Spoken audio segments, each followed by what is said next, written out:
এখন আপনি বলবেন যে হুজুর আমার চাকরি বাকরিতে ছিল না, বুকে হাত দিয়ে একটা কথা বলবেন, আজকে প্রমাণ করতে হবে। আমি যে কথাটা বলতেছি, ইয়েস হলে বলবেন ইয়েস, নো হলে বলবেন নো, একবার স্বীকার করবেন হাত তুলে। আমি বলতেছি, বিয়ের আগেও টাকা কামাইছেন, টাকা থাকে নাই, বিয়ের পরে বাচ্চা কাচ্চা হওয়ার পরে যা কামাইছেন টাকা খায়া দায়া আরো জমছে, এরকম দু একজন মানুষ এখানে আছে না নাই? মানে বিয়ের পরে বাচ্চা হওয়ার পরে রিজিকে বারাকা পেয়েছেন কয়জন? হাত তুলে দেখান তো, হাত তুলেন। মাশাআল্লাহ, লিল্লাহে তাকবীর, লিল্লাহে তাকবীর। হাত উঠানোর সংখ্যা কম মনে করেন না, অধিকাংশ এখানে অবিবাহিত, এর লাগে কম দেখা গেছে। কথা বলেন ঠিক না? এটা কিন্তু হুজুর ভালো করেই বুঝে।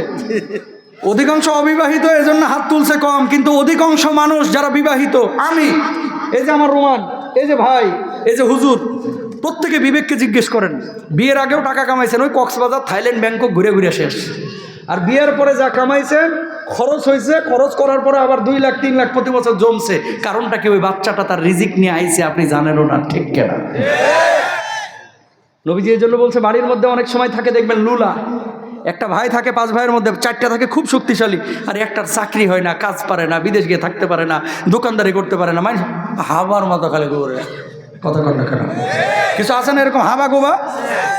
বড় ভাই এসে ধাক্কা মারে, মেজ্জে ভাই বলে যে একটা চোপড় দিয়ে দাঁত ফেলাই ধর, শুরুটা একে সরবি নাকি একটা ধাক্কা দিন ফেলাই দেবো, একটা ফেলা, মানে খালি গালির ওপরে রাখে, আর কেউ দেখতে পারে না। আমার নবী কি বলতেছে? পরিবারের মধ্যে এরকম একটা দুর্বল যদি কোনো সন্তান থাকে, ভাই থাকে, জেনে নিও ওই দুর্বলটার কারণে আল্লাহ তাআলা তোমার এই সবলের মুখে রিজিক দিচ্ছে, রিজিক দিচ্ছে। সুবহানাল্লাহ।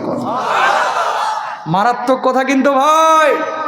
এই জন্য কেউ যদি অস্বীকার, কেউ যদি দুর্বল থাকে পরিবারের মধ্যে, তাকে তুচ্ছ তাচ্ছিল্য করবেন না। দুর্বলকে সবল করতে কিন্তু বেশি সময় লাগে লাগে। মিডল ইস্টের একজন ব্যবসায়ীকে চিনি আমি, আপনাদের কুমিল্লার 14 গ্রামের, নাম বলবো না।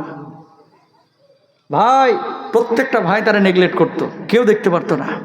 আজকে আল্লাহ তাআলা এমন ব্যবসায়ী বানাইছে, বাংলাদেশের শিল্পপতি না, মিডল ইস্টের একটা প্রসিদ্ধ দেশের শিল্পপতি, তার অধীনে 7.5 450 শ্রমিক শুধু কুমিল্লা, নোয়াখালী, ফেনী এই অঞ্চলের কাজ করে। আল্লাহু আকবার।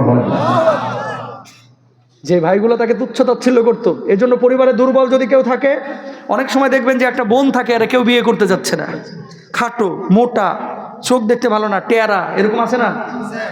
এরা ভাইয়েরা মনে করে অভিশাপ, বোনেরা মনে করে অভিশাপ, কেউ দেখতে পারে না। পরিবারে যদি এরকম কেউ দুর্বল থাকে, কখনো তাকে বোঝা মনে করবেন না, আল্লাহর পক্ষ থেকে রহম মনে করবেন। ইনশাআল্লাহ বলেন, আরো জোরে বলেন। আর এই যাদের কাজ নাই, কাম নাই, চাকরি বাকরি নাই, এদেরকেও বোঝা মনে করবেন না।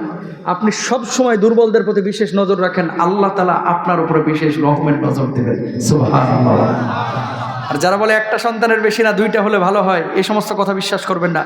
রিজকের ফয়সালা কোথায় হয়? জোরে, আরো জোরে। আর 10 মিনিট সময় নেব, এর বেশি নেব না। তাকান, সাগরের নীল তিমি প্রতিদিন 8 টন গোশত খায়। জোরে সোরে একবার বলবেন আল্লাহু আকবার। নীল তিমি 8 টন গোশত খায়। গোটা পৃথিবীতে নীল তিমি একটা আছে না শত শত আছে? হাজার হাজার আছে। একটা নীল তিমি যদি প্রতিদিন 1 ট্রাক গোশত খায়, হাজার হাজার নীল তিমিকে আল্লাহ তাআলা প্রতিদিন 1 ট্রাক করে গোশত খাওয়াচ্ছে। নীল তিমি তো আপনাদের আখাউড়া উপজেলা স্বাস্থ্য কমপ্লেক্সে চাকরি করে। হ্যাঁ, খাওয়াচ্ছে কে? গাছে লক্ষ লক্ষ পাখি বসে আছে, এই পাখিগুলোকে রিজিক দিচ্ছেন কে? আল্লাহ। আপনার ছেলে মেয়ে যদি আপনি নেন, ও তার রিজিক নিয়ে আসবে, কোন দিক দিয়ে আসবে আপনি টেরও পাবেন না। সমস্যা হচ্ছে আমাদের একটাই, আমরা হাহুতাশ বেশি করি, চাকরি নাই, ব্যবসা বাণিজ্য যায়, উন্নতি নাই, মসজিদে না যায় মাজারে পড়িয়া থাকে, বাবার পেছনে ছুটে, জ্যোতিষীর কাছে যায়, গণকের কাছে যায়, ওজা বাবা, জটা বাবার কাছে যায় হয়ে থাকে। কথা কথা ফায়সালা কোথায় হয়? আল্লাহর কাছে। আবার মাঝে মাঝে হুক্কারও মারে, কিরামান কাতিবিন, রোজ হাশরের দিন আল্লাহর দরবারে যদি করে অভিযোগ, আমি বলবো দুনিয়ায় ছিলাম খাজা বাবার লোক। খালি কয়ে দেখিস। নাউজুবিল্লাহ বলেন না, আরো জোরে বলেন। খবরদার না, কখনো না। রিজকের সংকট যদি তৈরি হয়, রাতের অন্ধকারে কাঁদেন আল্লাহর কাছে, আল্লাহ আমি ছাড়া আপনার লক্ষ কোটি বান্দা আছে, ও মাহবুদ আপনি ছাড়া তো আমার কোনো আল্লাহ নাই। আল্লাহ আপনি যদি শূন্য হাতে ফিরিয়ে দেন, কে আমারে খাওয়াবে, কে আমারে দেখবে? আল্লাহ আপনি ছাড়া আমার কোনো অভিভাবক নাই, মালিক নাই, খালিক নাই। চোখের পানিটা ছাড়েন, শেষ রাতের কাঁদেন। গ্যারেন্টি দিলাম, চ্যালেঞ্জ করলাম, মাত্র কয়েকদিন, কাঁদেন না, এমন রিজিক আসবে ওয়ার যুকুহু মিন হাইসু লা ইয়াহতাসিব, গনিয়া ফুরাইতে পারবেন না। জোরে সোরে বলেন আল্লাহু আকবার। কিছু যুবক ফ্রিল্যান্সার লাখ লাখ টাকা কামায়, খরচের জায়গা পাইতেছে না, কোনো না কোনো কারণে আল্লাহ তাআলা দিচ্ছে। আর অনেক মুরব্বী পারতেছে না।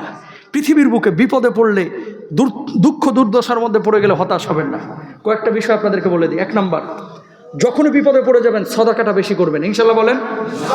as-সাদাকাতু তুরাদ্দুল বালা বা তারুদ্দুল বালা, দান সাদাকা যত বেশি করবেন সামনে ঘটিত বিপদ আপদ থেকে আল্লাহ তত বেশি রক্ষা করবেন। সুবহানাল্লাহ বলেন।